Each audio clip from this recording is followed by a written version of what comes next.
안녕하세요. 임신영입니다. 오늘은 영유아의 대천문이 숨을 쉬듯이 팔딱팔딱 뛰는 이유에 대해서 알아보겠습니다.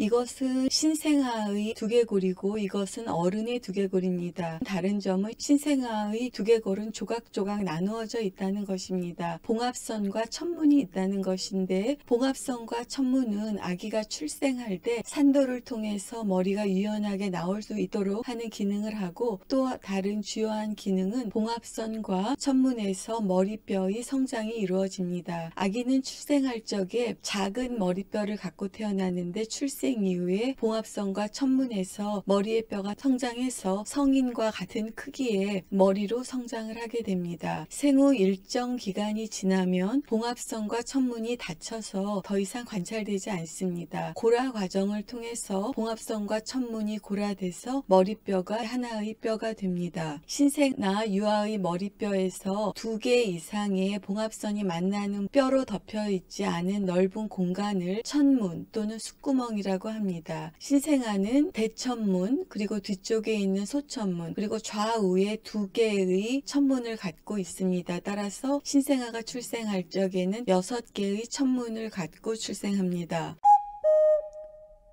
제일 큰 것이 대천문, 앞숫구멍이라고 하는 것입니다. 이마뼈와 마루뼈 사이에 큰 마른 모의 형태를 갖고 있습니다. 출생 당시의 대천문의 평균 크기는 2.1cm입니다. 대천문은 13.8개월이 되면 닫히고 일반적으로 18개월이 되면 대부분 대천문이 닫히게 됩니다. 대천문이 숨을 쉬듯이 팔딱팔딱 뛰는 이유에 대해서 알아보겠습니다.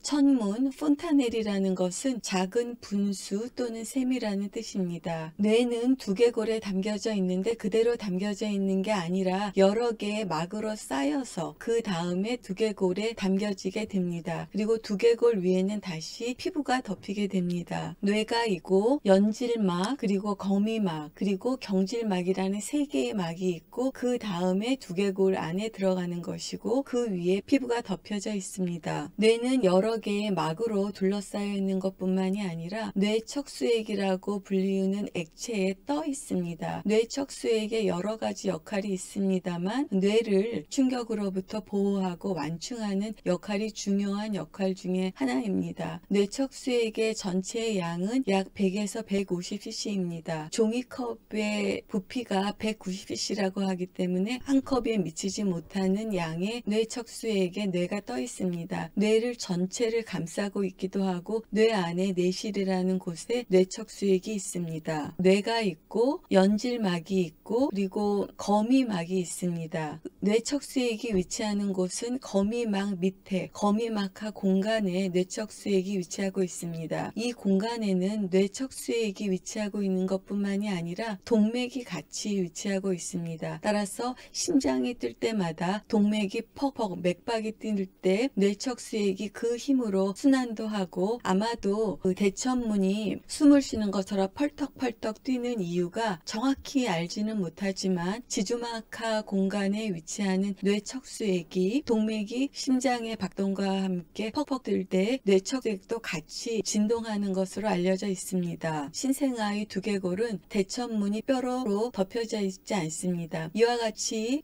봉합선과 6개의 천문을 갖고 신생아가 태어나고 이 위에 다시 피부가 덮이게 되겠습니다. 어른들도 뇌척수액은 동맥의 맥박과 함께 펑펑 움직이고 있습니다만, 어른들은 대천문이 뼈로 닫혀져 있기 때문에 움직임이 눈에 보이지 않습니다만, 신생아들은 대천문이 뼈로 닫혀져 있지 않고 이 상태에서 피부가 덮여져 있기 때문에 그와 같은 움직임이 보일 것이라고 생각하고 있습니다.